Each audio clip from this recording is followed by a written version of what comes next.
Hi, this is Russell Stannard from teachertrainingvideos.com. Today we're going to look at a fabulous tool called Flipgrid if you want to get your students, for example, to record answers to a discussion. So instead of always the typical way of setting a forum question and the students write their answers, this way the students can actually record their answers. So this can be great for language teaching, great for anything where you're trying to get together people's ideas.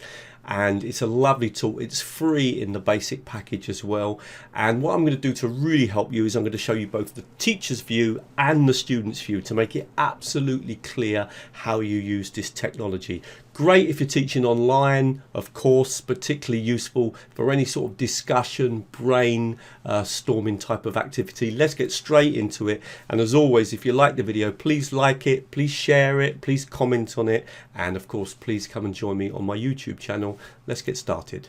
So here's an example. We've got a question that I've put up here, which is actually because I was doing some teacher training and I was asking the teachers what they thought they could do with Flipgrid. So here's my question.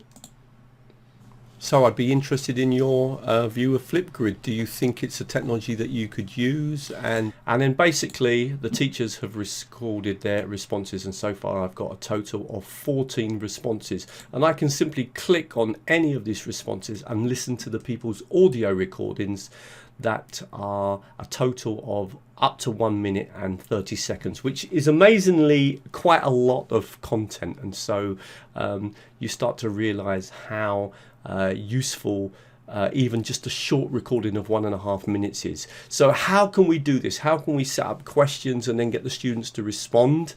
Let's go for it right from the start. Now you do need to create an account on this system, and you're going to either do that using your Google account or your Microsoft account. Now, there aren't actually any alternatives. That's the only way that you can log in and create an account. Now the way that Flipgrid works is that you need to kind of create the grid first, and then you add your topics within the grid. And as a free account, you're limited to one grid, which is basically like your theme. So maybe your theme is, for example, studying English autonomously, and then you've got various questions that you want to ask about that. So the actual grid, the topic is study English autonomously, and then you will have specific questions. What do you do, for example, when you're at home to improve your listening skills? And another question might be, what type of books do you read and how do they help you? So you could have various questions under one grid. So the first thing is to establish the grid and then the topics. The layout of the organization of Flipgrid, it could be a little bit clearer in doing this, but let me take you through that process. So let's create the grid first, add new grid, you click on there. Now what I'm going to do for this one is I'm going to call this grid learning, let's just put learning independently. So we're going to use that as the, okay, and then underneath, we're going to simply choose this one. Now the reason I'm doing that is because I want to reach out to a wider community, not just students within my school. So for that reason I'm going to click on next. It's going to give me a quick warning to let me know about that. I can make my Flipgrid password protected, which I think is an excellent idea, but for the sake of speed I won't do that. But notice though, and this is important, that if you use it this way, then your students will need to log in with a Microsoft or Google account, because obviously they're could be anyone from anywhere. So that's really, really important. We're going to click on next, and now you've got your grid created. However, you want to click again here. Okay, so look at the way it looks, because this is really important. So we're at the grid level still. I'm going to click here on edit grid, and there's a few little settings that I can come down to. We've already set those basic ones, but we can come down here and we've got a few settings that we might want to worry about, or at least change. One of them, obviously, make your grid active or not active. Allow students to download and share after creating their video, if you want them to do that or not. Maybe you don't want them to do that. Okay, captions on or off. I've got mine off for now. And then come down to the bottom here, you might want to personalize as well the look and feel. So click on that image, for example. Now update grid, and now it's time to add a topic. So we've now, it looks like it's the same screen, but actually it's not the same screen. We're now at the point where we're going to add a topic into the grid. So add a new topic by clicking here. and now what it's going to do is going to open up this new kind of area, and what you're going to do now is write a title and put the question here. And I'm just going to stop the video and do that. So notice I've written the title here and then I've written the question. Now notice you've got up to 1,000 words, and you can also include links in that, so you can make a really detailed prompt. Okay, students can record for 1 minute and 30 seconds. Now underneath here, are you going to do an audio recording along with the written one? You don't have to do this, okay, but obviously for this first example I will do this. So I need to click on this button here, record a video. I can upload a video if I've already got it pre-recorded, but I can record a video.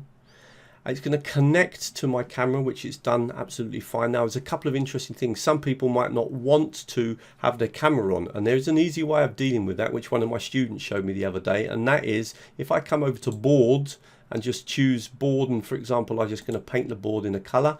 Now the camera's not on. Okay, so you can, if you want to, not even be on the camera if you want to avoid that. Okay, and then you would just record and it would be only an audio recording. I'm not too worried about the camera, so I'm just going to come back, do that process again. It's going to open it up. Here is where I record my question. Remember, this is where I record my question. So for most cases, obviously the teacher recording the question is not so worried about perhaps being on the screen, but may be concerned about the students and tell the students, well, no, I don't want you to actually record yourself on the screen, just your oral recording. So you can use it both ways. So I'm just going to click on this on here to add my focus. Okay, in this question I'm looking at reading. I want to know what type of things you read, how often you read. Particularly I want to know, what do you think on how does it benefit you? So what do you get out of reading? And do you have any tips about the way to approach reading? So I do my question, click on the button there to stop. That's it. I'm going to click on next and just check it. Okay, in this question I'm looking at reading. I want to know. Okay, I'm happy with that. I'm not going to do any of this other kind of fluffy stuff. I'm just going to click on next. And then I'm going to just look at the screen, click on the selfie. So I've now got a selfie, not a very good one, but it'll do. And click on the next button, and now don't close the window. It's all being processed and completed. So now I've added my voice and my video to the question, So I don't have to do that. I can do a written question. So if we click on complete now and we come back to the home page, so we can come back to my grids by just clicking here. We've added all the information, everything's been added now. Okay, so in fact, let me just click on that button. I might need to click on that button just to finish it off. Yes, I do. Sorry, I didn't realize that. So yeah, make sure once you've done the recording, you click on that button down there, and then once you've done that, you won't need this for now. You're going to need this in a minute. This is how your students are going to be able to access your topic. Here we are. So we've done the recording. Now it's time to get our students to record their answers. Now remember, I've done this in a very open way. So I click on share and I get this link here, copy. And I'm going to copy on that link. And now what I'm going to do is I'm going to log in as a student and show you what experience the student would have. And to do that, I'm going to log in on another browser. So let's imagine now that I'm a student. My teacher's given me this link. I'm going to press the enter button. It's going to bring me into a screen, and I'm going to need to add my response. Okay, so I can see here that there's a question. I can click and I can listen to that question. And then underneath, I as a student want to record my response. So I click on this button here. Now what's going to happen is it's going to ask me to log in. Okay, because remember, the way I've set this up is that I'm making it very public, but we need everybody's email address. Okay, students cannot answer the question when I use it in this form without using their email address. So I'm going to click on login with Google, and it's going to ask me then to link up to one of my Google accounts. Now it's asking me, can I connect? Obviously, I'm going to use my webcam and my webcam microphone. I'm going to say allow. And now the video is connected. Now imagine I'm a student now. So I've already listened to the question, and I would now click on the button here. Now again, a little tip: if you don't want the students to reveal themselves on the screen, tell them to click on a board and then just simply click on a color and paint it. Okay, and then simply that will then mean that it's blank. They can then record their answers.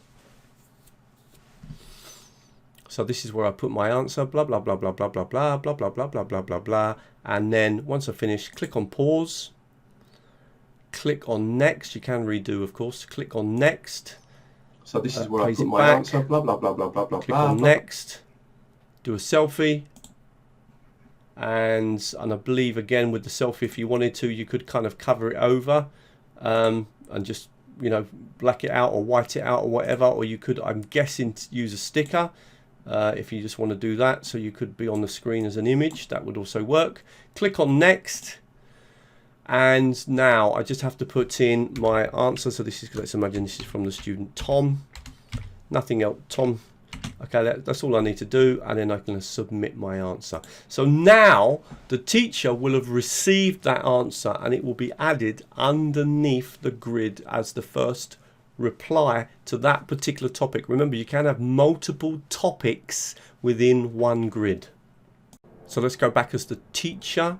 We can come down here, and if we just refresh the page, what we should see is that suddenly we've got obviously the question at the top there, and we've got a reply from Tom, which of course we can just listen to by clicking here. If I click on the name, the video would open, and then I can listen. And this is the really interesting thing. I can give it a mark.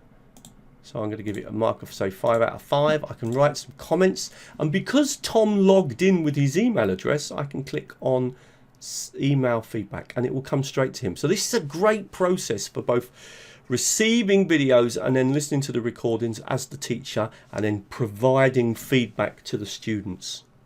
Now there's another really nice feature that I've been looking into, and that is that you can collect together all your favorite replies. So if you click on here, you can actually create a mixtape of all your favorite replies, and they will all be added. So if I was to click on create a mixtape, and then I'm gonna just give that a name, I'm just gonna say the best, let's say, for example. Okay, and then what I'm gonna do now, once I've done that, I just want to come down here, I click on create. Obviously it's a good idea to give it a quick description. Click on create, and now automatically you've created that, and this first recording has already been added to that best tape. Now let's imagine that you went to another student's recording, so you came back and you had maybe 5 or 6 different replies, and then there was another one that you really liked. You can do it from just where I showed you, or you can do it from here. You can click on actions here and add to mixtape. So you could have lots of different recordings that you like, and you can add them all to a mixtape, and then that would give you a record of the best recordings which you might want to play in class or highlight to the students. So I think Flipgrid's got lots of options. Obviously, one limitation of the system, if you want to use it with a wider audience, if you're like me, where you're not teaching specifically in a school or with a coherent group of teachers, then the fact that you need to get the students to actually log, or the teacher trainers to log in using Microsoft. Obviously, if you're working in a school, then you can do that in a different way. Okay, really hope you found that video useful. Great for teaching online. If you come to teachertrainingvideos.com, loads more free videos. There's all the latest videos on the opening page, and then just click on any of these sections on teaching online, on Zoom, on using Edmodo, etc. If you want to follow my work, then please sign up to the newsletter. I think there's about 12,000 subscribers now, and that way you keep updated with all the latest videos, the blogs, the webinars I run, the short courses I run. And then the other thing you can do is you can subscribe to my YouTube channel. I think we're up to around 30,000 subscribers now, and you can do that from here as well. And thank you very much.